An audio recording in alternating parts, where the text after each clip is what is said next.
Kira stood at the edge of the frozen cliff watching the night sky with eyes that had seen too much sorrow for someone who looked so young. But elves age differently than humans, and her 200 years showed only in the depth of her gaze, not in the smooth pale skin of her face or the silver hair that fell past her shoulders in thick waves.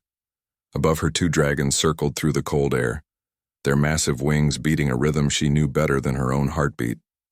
The larger dragon was Ember, whose copper-colored scales caught the moonlight and reflected it back like 1,000 tiny fires. The smaller dragon was Frost, and his ice-blue scales seemed to glow with their own inner light, as if winter itself lived beneath his skin. She had raised both dragons from eggs found abandoned in a cave system deep in the northern mountains 20 years ago, when she was still learning the old ways from her grandmother. The bond between dragon and rider was sacred among her people, but most elves only bonded with one dragon in their entire lifetime. Kira had 2, and that made her different, made her powerful, made her dangerous. The wind carried a strange scent tonight, something metallic and sharp that did not belong in the pristine wilderness of her homeland. Kira had been tracking it for 3 days, ever since the sky lit up with streaks of fire, and something massive crashed into the mountains 30 miles north of her village. The elders had gathered in the Great Hall to discuss the phenomenon. Elder Morgath, with his ancient wisdom, argued that it was a sign from the old gods, a warning to stay away from the cursed northern peaks. Elder Sierra, younger and more practical, suggested it might be a meteor strike, nothing more than rock and ice, but Kira had seen the way the object moved before it fell, had seen it trying to correct its path, trying to land rather than simply falling. That was 3 days ago, and despite the elders warning her to stay away from whatever, had crashed. Kira had packed her supplies, wrapped herself in her warmest furs, and set out with her dragons to investigate. Her husband would have laughed at her stubbornness, would have called her reckless and brave in the same breath. But her husband was dead 5 years now, killed by raiders who came in the night with fire and steel. After his death, something inside Kira had changed. The grief had transformed her from a gentle healer into something harder, something that needed to move to act. To fill the empty spaces where love used to live, the elders said she was running from her pain. But Kira knew she was running towards something, she just did not know what yet. Ember landed beside her with a heavy thud that shook the ground and sent small rocks tumbling over the cliff edge. The dragon lowered her massive head and pressed her warm snout against Kira's shoulder, breathing out a puff of smoke that smelled of sulfur and burnt meat. Frost landed more gracefully on her other side, settling onto his haunches and watching the valley below with eyes that never missed a detail. Both dragons could sense her tension, her curiosity mixed with caution. They did not speak in words, but Kira understood them anyway, understood the protective stance of Ember's body, the alert focus in Frost's gaze. They were asking if she was certain if she truly wanted to approach whatever waited in that valley. She climbed onto Ember's back, settling into the familiar groove between the dragon's shoulder blades where years of riding had created a perfect seat. Frost launched into the air first, always the scout, always the careful one, and Ember followed with powerful beats of her wings that lifted them up and forward into the cold night sky. As they flew closer, Kira began to see details that made her heart beat faster in her chest. The crashed object was not a meteor or an act of the gods. It was a ship, a massive construction of metal and strange materials that reflected the moonlight in ways that hurt to look at directly. Smoke still rose from one of its engines, creating dark clouds against the white snow and ice that surrounded it. Near the base of the ship, Kira could see movement figures in thick suits that made them look like strange, bulky creatures from a nightmare. But as Ember descended lower, she realized they were not creatures at all. They were people shaped like her, but clearly not elves. They moved differently, stood differently, and the suits they wore suggested they came from somewhere without the natural resistance to cold that her people possessed. These were humans, she realized with a shock that made her grip Ember's scales tighter. The traders who came to her village twice a year spoke of humans living on other worlds beyond the stars, spoke of their strange customs and stranger technologies. But Kira had never seen one in person, had never expected to see one on her world. Ember landed a safe distance from the ship, close enough to be clearly visible but far enough to allow time to escape if the humans proved hostile. Frost landed beside them, and both dragons positioned themselves on either side of Kira as she slid from Ember's back and planted her feet firmly on the frozen ground. Her hand moved, instinctively, to the bone knife at her belt, a weapon carved from the rib of an ice bear she had killed in her youth. It would do little against the strange devices the humans carried, but it was comfort nonetheless, a reminder that she had survived dangers before and would survive whatever came next. A human spotted her and shouted something in a language she did not recognize, the sound sharp and urgent. Within seconds, 5 humans had gathered at the base of their ship's ramp, all holding devices that Kira assumed were weapons, but none of them pointed the weapons at her. They simply stared, frozen in shock at the sight of her and her dragons. One human stepped forward slower than the others and removed his helmet to reveal a face weathered by sun and wind and time. His hair was dark but streaked with gray, and his eyes were a shade of brown that reminded Kira of rich earth after rain. But it was the expression in those eyes that caught her attention, the deep sadness that lived there, the weight of loss that she recognized immediately, because she saw it every time she looked at her own reflection. The human raised one hand palm forward in what she guessed was a gesture of peace, and spoke slowly, carefully, in a language that surprised her because she understood it. The traders had taught her people human speech years ago, preparing for the day when humans might come to their world, though no one had expected them to arrive by falling from the sky. "My name is Gregory Walsh," he said, and his voice was rough like stones grinding together. "We mean no harm to you or your world." Kira studied him carefully, looked past the strange suit and alien features to see the person beneath, saw exhaustion written in every line of his body, saw the way his shoulders curved inward as if carrying a weight too heavy to bear. She knew that posture, knew it intimately. Behind Gregory, the other humans waited tense and ready to flee or fight. Kira could see a woman with red hair pulled back in a tight braid, a younger man, barely more than a boy, with fear written across his face, an older woman whose steady gaze suggested experience with danger, and a tall man whose hand rested near a weapon but not on it. Ember growled low in her throat, a warning that vibrated through the ground and made the humans step back involuntarily.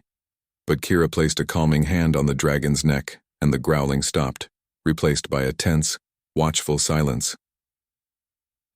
"I am Kira," she said finally, her voice carrying clearly across the space between them, "and these are Ember and Frost. Why have you come to our world? Why have you fallen from the stars like broken birds?" The question hung in the cold air between them, and Kira waited to hear what truth or lies this human named Gregory would offer in response.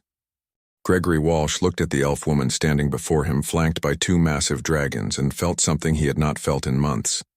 A small flicker of hope mixed with his ever-present grief. She had asked why they had come, why they had fallen from the stars, and he owed her the truth. Even if that truth was painful to speak aloud, we did not choose to come here. He began, keeping his voice steady and calm. We were running, fleeing from an enemy that destroyed our home. Our colony was attacked by a force we called a swarm. They came without warning, without mercy, and they left nothing behind but ash and bodies. He saw something shift in the elf woman's expression, a recognition perhaps of the kind of loss he was describing. Her hand had dropped from the knife at her belt, and though her dragons remained tense and watchful, they had not moved to attack. Behind Gregory, his crew waited for his signal to run or fight or try to negotiate. Captain Lisa Chen stood ready, her hand near her weapon, but her face carefully neutral. Young Marcus Webb looked terrified. His first mission off-world had turned into a nightmare of combat and flight, and now they faced creatures from legend made real. Dr. Patricia Holmes, the expedition scientist, watched the dragons with barely concealed fascination, her fear momentarily forgotten in the face of such incredible beings, and Lieutenant Daniel Torres kept his tactical awareness sharp, scanning the surrounding terrain for threats. "Our ship was damaged. In the escape," Gregory continued, "we lost half our people in the initial attack and the rest during the running battle that followed. We jumped through 3 systems trying to lose the swarm vessels, and when we finally made the last jump, our engines were failing. We crashed here not by choice but because we had nowhere else to go." Kira, the elf woman, tilted her head slightly, studying him with eyes that seemed to see past his words to the truth beneath. "How many of you survived?" she asked. 40. 3, Gregory said, and the number felt like a stone in his throat. 43 out of 216 we have children among us, elderly people, wounded soldiers. We are not an army or an invasion force, we are refugees. The larger dragon, the one Kira had called Ember, made a sound that was not quite a growl but carried warning. Nonetheless, the smaller dragon Frost remained perfectly still, watching everything with an intelligence that made Gregory uncomfortable. He had studied xenobiology. In his training had learned about dozens of alien species, but nothing had prepared him for creatures that looked at him with such clear understanding. Your people, the elves, Kira said, will not welcome you here. They fear outsiders. Fear change. Fear anything that might disrupt the careful balance we have maintained for thousands of years. Then we are in danger, Gregory asked, keeping his voice level. Kira shook her head slowly. Not immediate danger. The elders will debate for weeks before deciding. Anything they move slowly, consider all angles, but eventually they will send scouts to investigate. And when they find you here, they will demand you leave. And if we cannot leave, if our ship cannot be repaired in time, then there will be conflict. Kira said simply. And people will die on both sides, and I have seen enough death to last several lifetimes.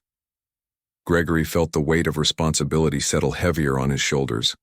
He was not just responsible for his own life, but for 42 others, for children who had already lost their parents, for wounded who needed time to heal, for all the desperate, frightened people huddled inside the damaged ship behind him.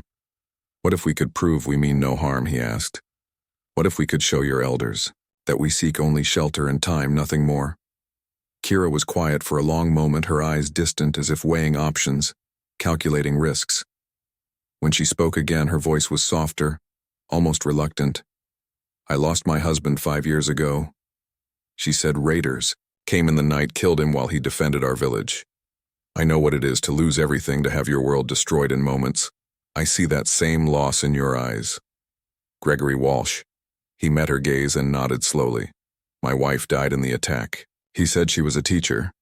She was helping evacuate the children from the school when the building collapsed. I could not reach her, could not save her. Something passed between them in that moment, a recognition of shared grief that transcended species and culture. Kira took a step forward, and her dragons, though clearly alert, did not stop her. She was close enough now that Gregory could see the intricate patterns woven into her clothing, could smell the scent of pine and winter air that clung. To her, I will help you, she said. But the words came out almost angry, as if she was frustrated with herself for making the decision. I will speak to the elders, try to buy you time, but you must help me convince them your people must prove they are not a threat. How do we do that? Gregory asked. By helping my people, Kira said. We have troubles of our own, raiders from the south, clans that attack our outlying villages, steal supplies and disappear into the wilderness. If your people can help us defend against them, if you can show that you fight to protect, not to conquer, then perhaps the elders will listen. Gregory turned to look at his crew, saw the exhaustion and hope and fear in their faces. We have fighters, he said, people trained for combat, but we also have doctors, engineers, teachers. What do your people need? Most everything, Kira said with a bitter laugh. We need medicine for illnesses we cannot cure. We need better tools for farming and building. We need knowledge that we have lost over the generations. We are an old people, Gregory Walsh, and old people often forget more than they remember. Then we have much to offer, Gregory said, and felt that small flicker of hope grow stronger.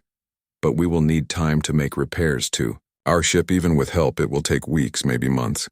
Kira nodded and turned to her dragons, speaking to them in a language that sounded like wind through trees, like water over stones.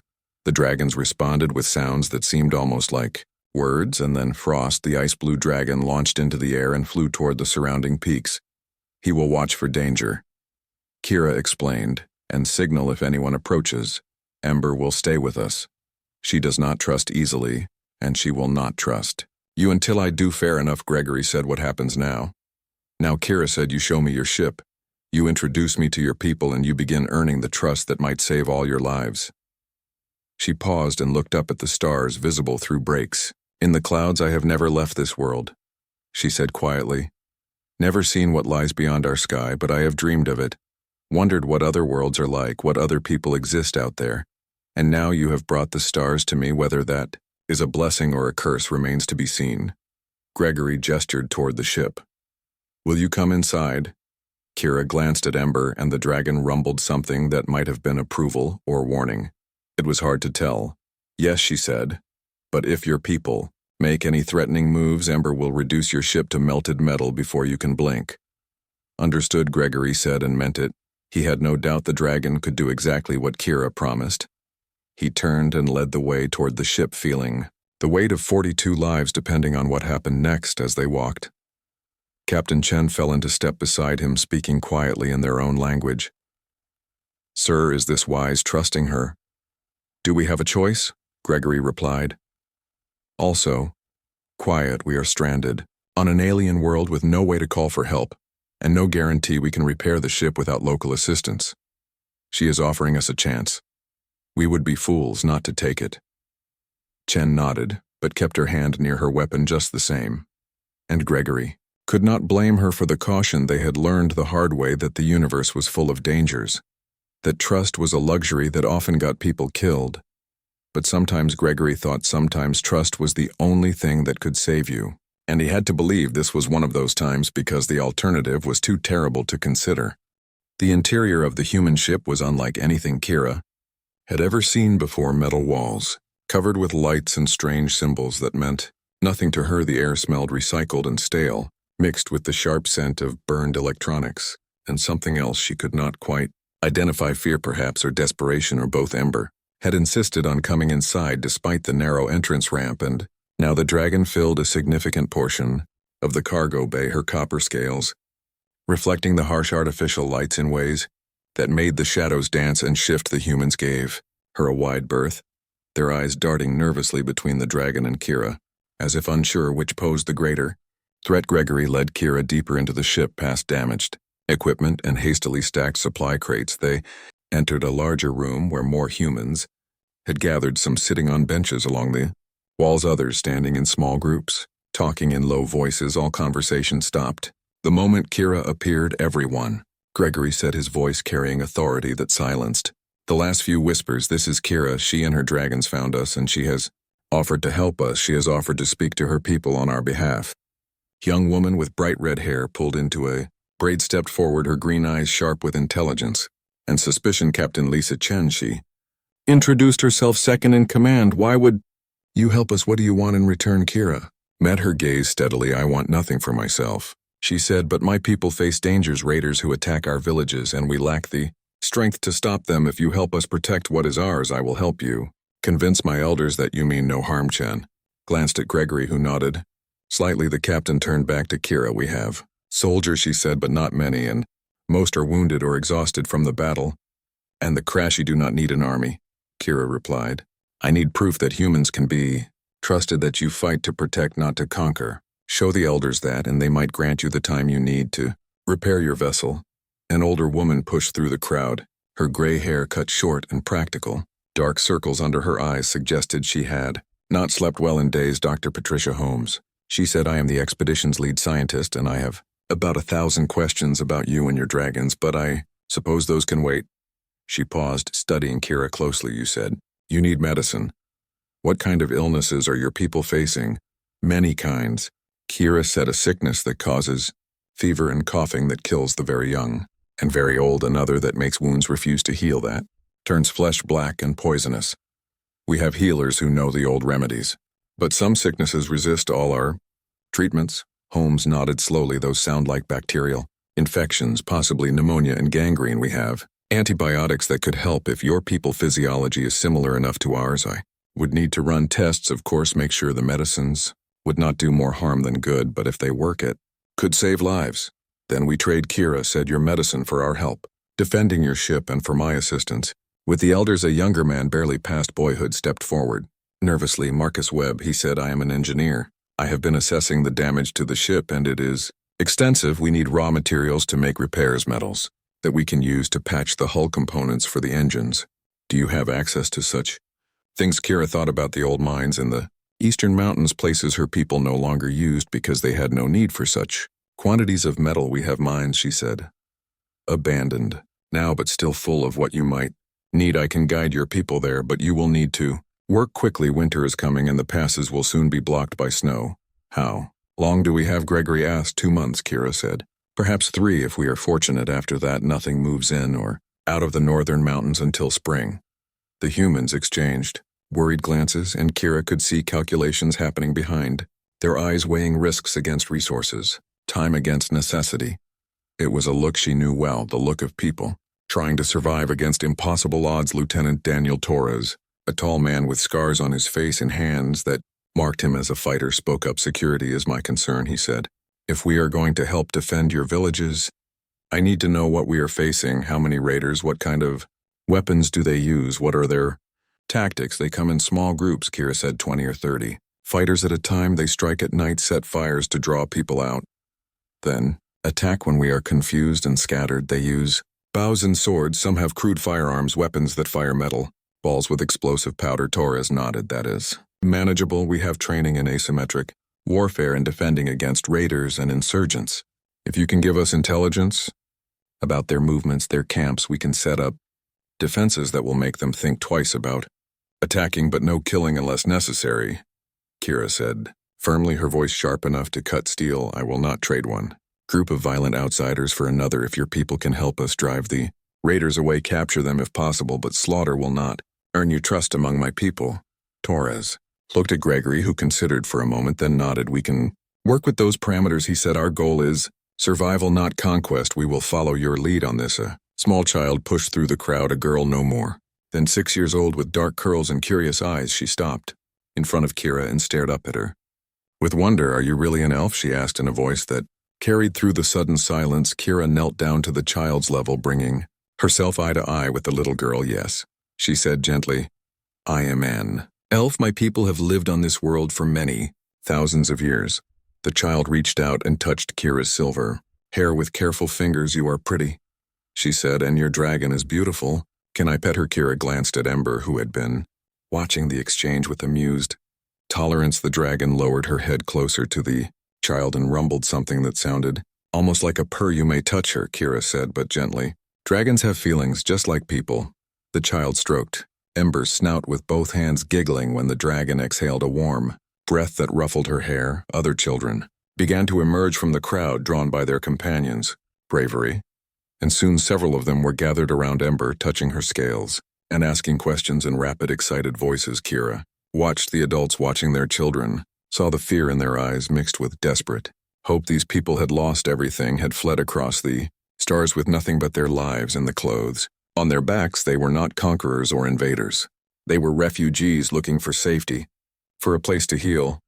She thought about her own village, about the children there who deserved to grow up without fear of raiders, who deserved to learn and play and dream. About the future of helping these humans meant protecting her people. Then it was a trade worth making, even if the elders disagreed, even if it cost her standing in the community. Gregory approached her as the children continued to fuss over Ember. Thank you, he said quietly, for giving us this chance, for seeing us as people, not as threats. I have not decided what you are yet, Kira replied honestly. But I know what it is to lose everything, to feel like the world has ended and you are somehow still standing in the ruins. If I can help prevent that feeling from spreading to others, then perhaps my husband's death meant something. Perhaps all this pain can lead to something better. Gregory nodded, understanding in his eyes. We will prove ourselves, he said. We will show your elders and your people that humans can be trusted, that we can work together instead of destroying each other. Words are easy, Kira said, standing and brushing dust from her clothing. Actions are what matter. You have 2 months to repair your ship and earn the trust of my people. I suggest you use that time wisely. She turned and walked back toward the cargo bay, where Ember waited.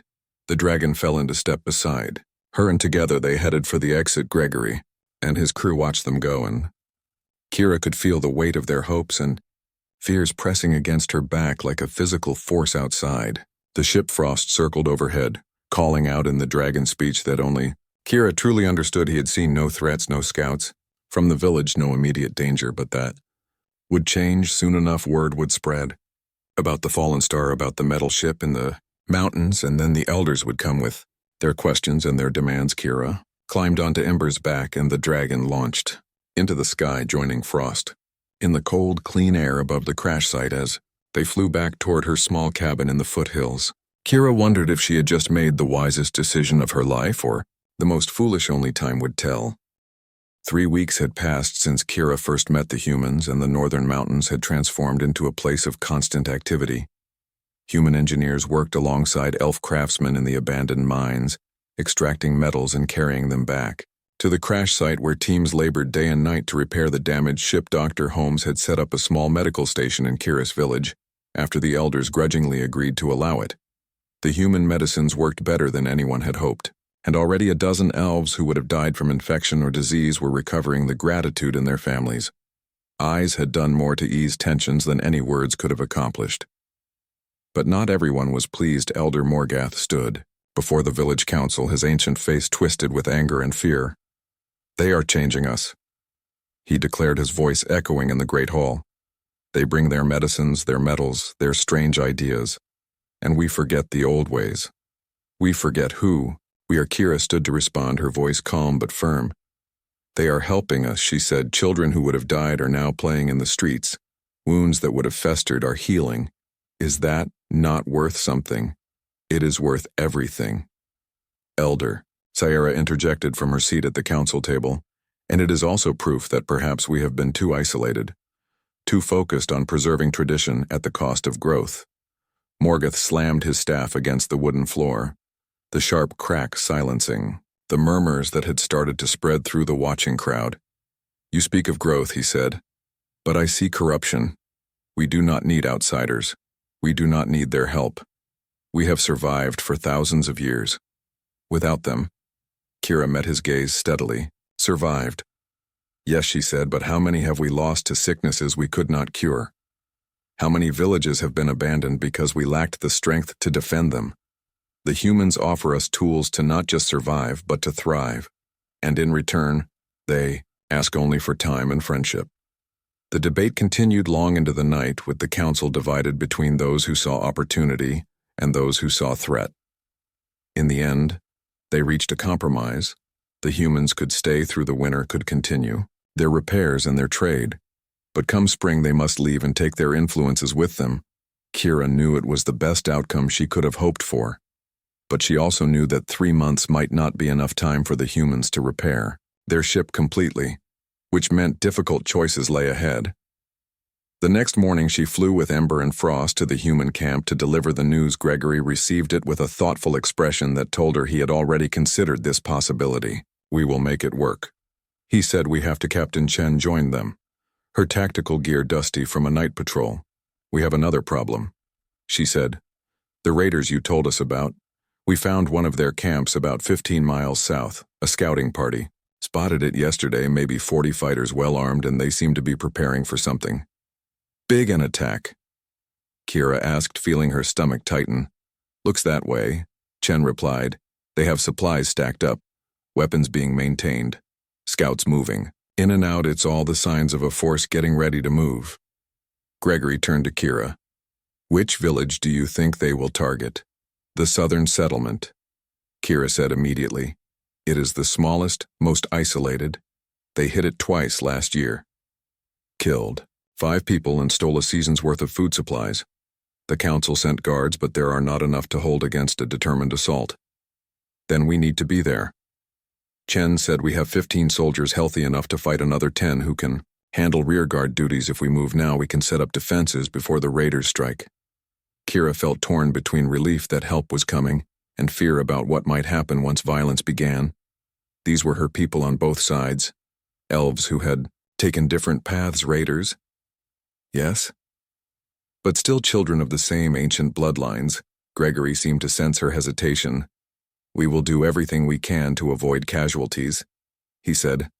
"Our goal is to protect the village, not to start a war. But you need to understand that if they attack, we will respond with whatever force is necessary." "I know," Kira said, "and I will come with you, my dragons and I. We can help." The journey to the southern settlement took most of the day, and when they arrived, the village elder, a woman named Thalia, greeted them with suspicion that melted into cautious hope when she learned why they had come.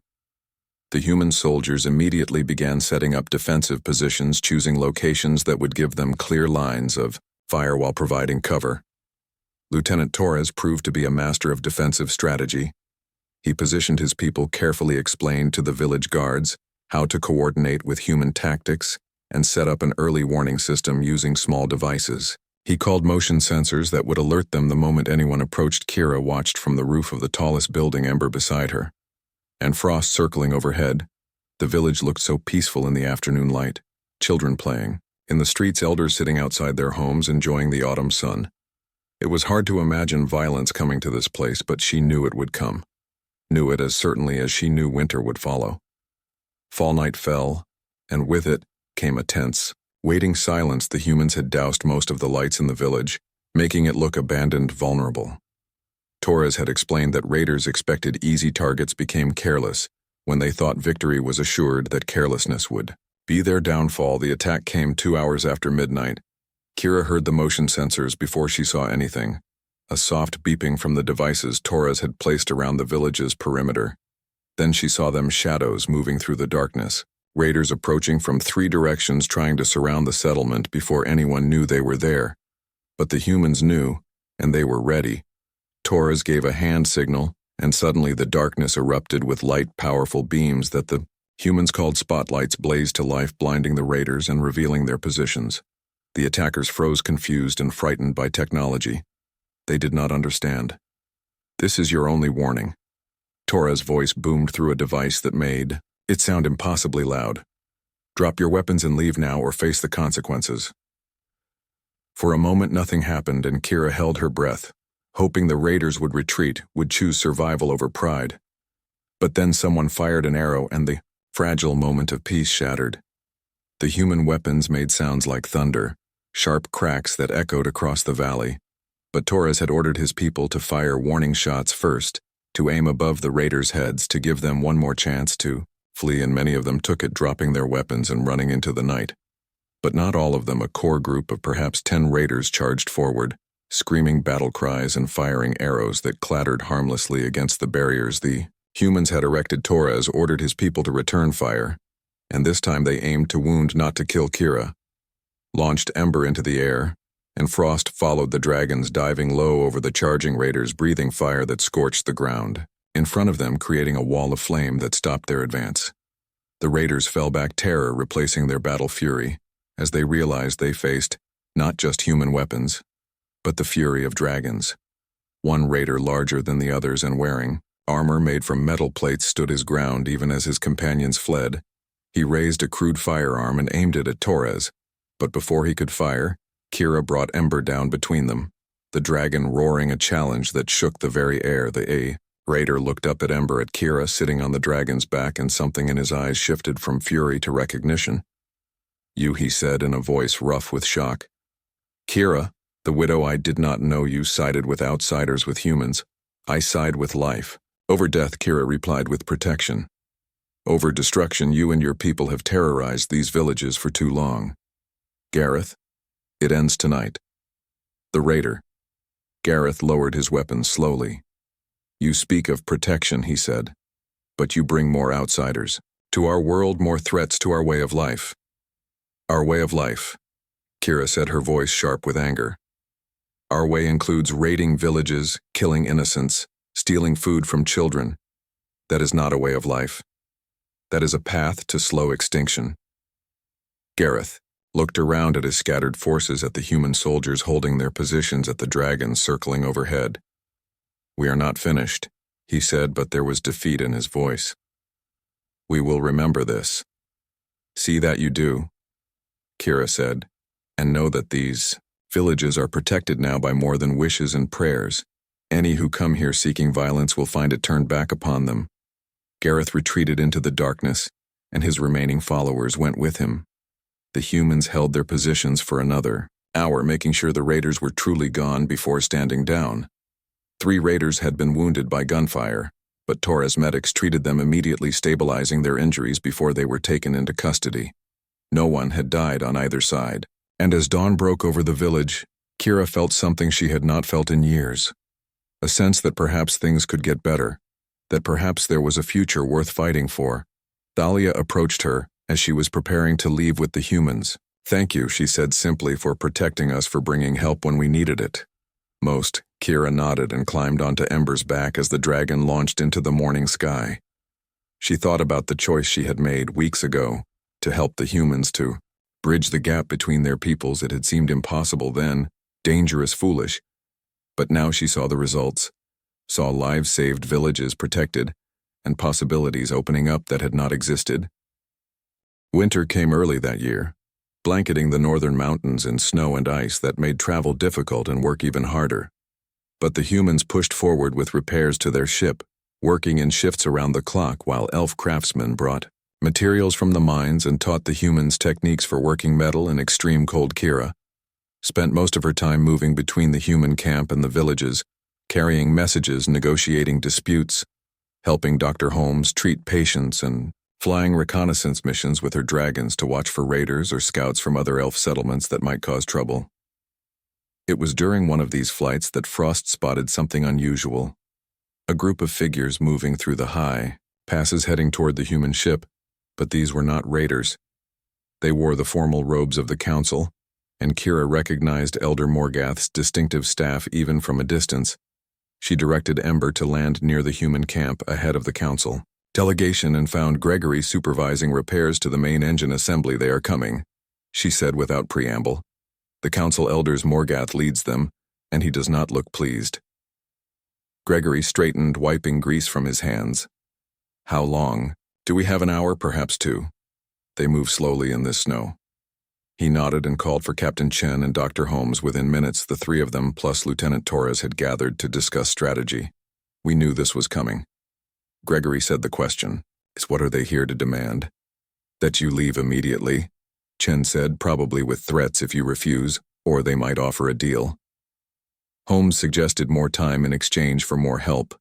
"We have done a lot of good here, saved lives that counts for something." Kira listened to them plan and felt a strange disconnect. These were not her people, yet she found herself caring deeply about their survival, about their hopes and fears, about the future they were trying to build. She thought about Gregory, and the way he carried the weight of leadership with quiet strength, about Holmes, and her passionate dedication to healing, about Chen, and her fierce protectiveness of her crew, about young Marcus Webb, who had taught elf children about the stars, using a device that projected images of distant galaxies. When the council arrived, Elder Morgath did not waste time with pleasantries.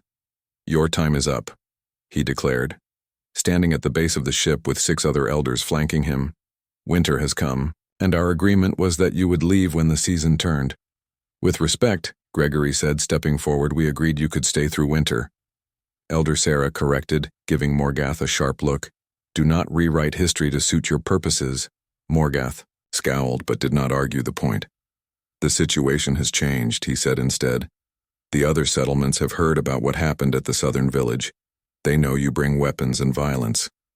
"We brought protection," Kira interjected.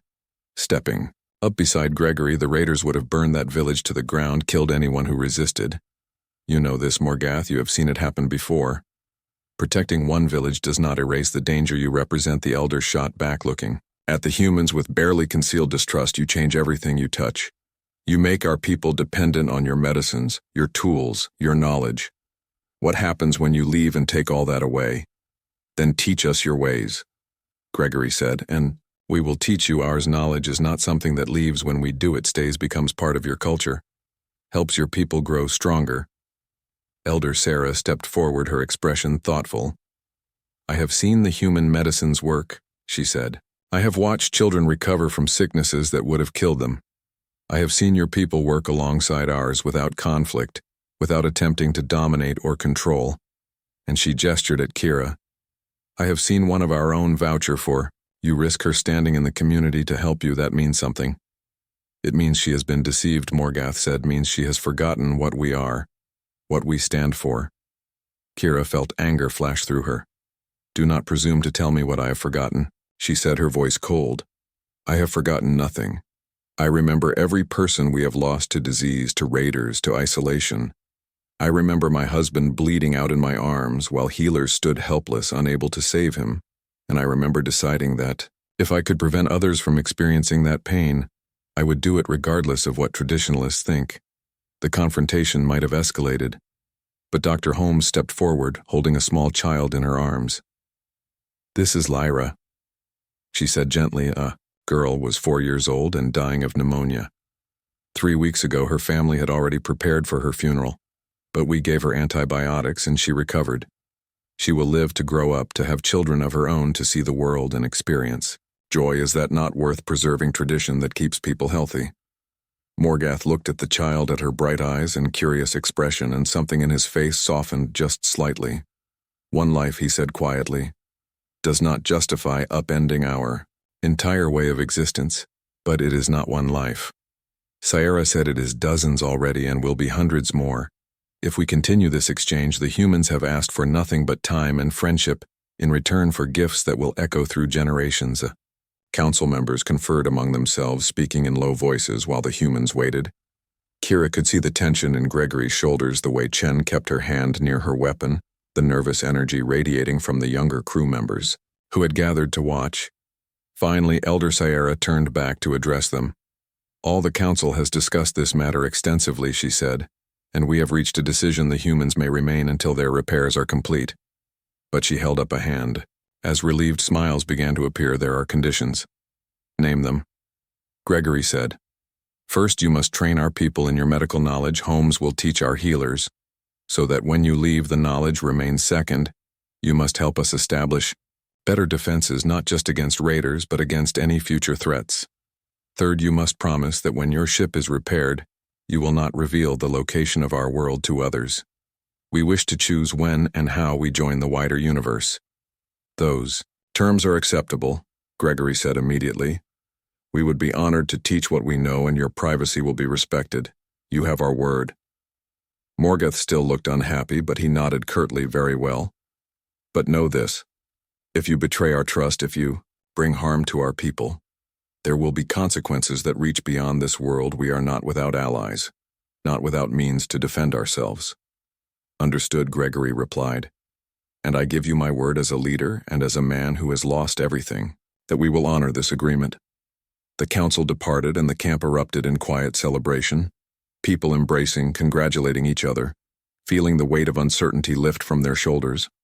Kira found herself pulled into a hug by Holmes, then by Chen, and even young Marcus, who babbled his thanks until she laughingly told him to breathe. Gregory found her later that evening, as she was preparing to fly back to her cabin. He carried 2 cups of something hot that steamed in the cold air. "I thought you might like to try human tea," he said, offering her one of the cups. Kira accepted it cautiously and took a sip. The flavor was strange but not unpleasant, warm and slightly bitter with hints of herbs she did not recognize. "It is good," she said. "Thank you." "No," Gregory said, "thank you. Without you, none of this would have been possible. You risked everything to help strangers, to bridge a gap that seemed impossible to cross." Kira looked up at the stars visible through breaks in the clouds. "I did what needed to be done," she said. "What my husband would have done." "He sounds like he was a good man," Gregory said. "He was," Kira replied.